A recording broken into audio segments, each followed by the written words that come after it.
Hi, I'm Sarah from Single Friendly Church, and these are our top 5 tips on how to make sure your Mother's Day service is as inclusive as possible for everyone.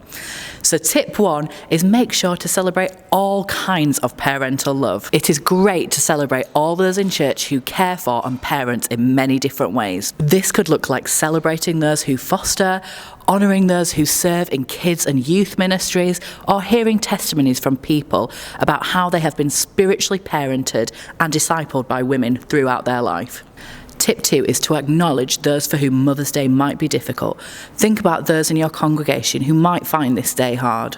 Those who have lost their mothers, single people who may long for marriage and children, married couples who may be finding it hard to conceive, parents who have lost children, and anyone who has a difficult relationship with their own mother or children. This day can be extremely hard for a lot of people, and acknowledging this from the front can be really powerful. Maybe your prayer time could focus on praying for those who are hurting today. Maybe you could light candles for mothers and children that we've lost.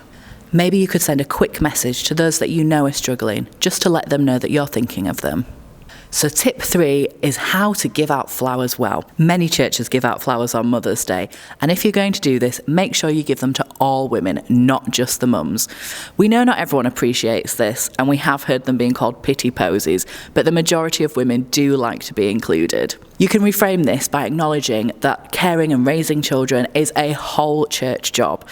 And be aware, if children are giving out the flowers, they might be worried about approaching an adult they don't know, so just keep an eye out to make sure everyone is included. Another idea is to have a basket of flowers at the front or the back of church, and then women can decide whether they want to take one or not. Also, it doesn't have to be flowers. Chocolates are a great alternative, or even treating the women to a pre- or post-service pastry. Tip 4 is don't make it the entire focus of the service. It's great to celebrate mothers and those that show parental love, but it doesn't have to take over the entire service. And then people can choose how they want to mark that day outside of church. If you're struggling on how to mark the day quickly and sensitively, then Home for Good have an excellent less than 2-minute video that acknowledges all kinds of mothering roles. We'll share a link to it in the video notes. Tip 5 is to explore the roots of Mother's Day. Traditionally, it actually had very little to do with mothers, but instead focus on a place and returning to your mother church. During the Middle Ages, the custom developed of allowing people who had moved away from where they grew up to come back and visit their home or mother church on the 4th Sunday of Lent. At the time, it wasn't uncommon for children as young as 10 to leave home for work, and so this was an opportunity for families to meet up again. Taking time to reflect on your spiritual roots and identity can be a useful exercise to do today too. You could encourage your congregation to reflect on the people and places that have nurtured their faith and how this has changed over the years. So those are our top 5 tips on how to make Mother's Day as inclusive as possible.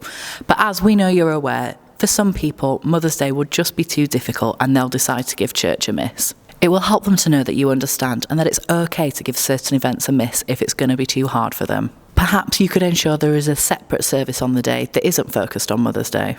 Well, thank you for watching this video. We hope it was helpful. Leave us a comment with any other tips you have. We'd love to hear them.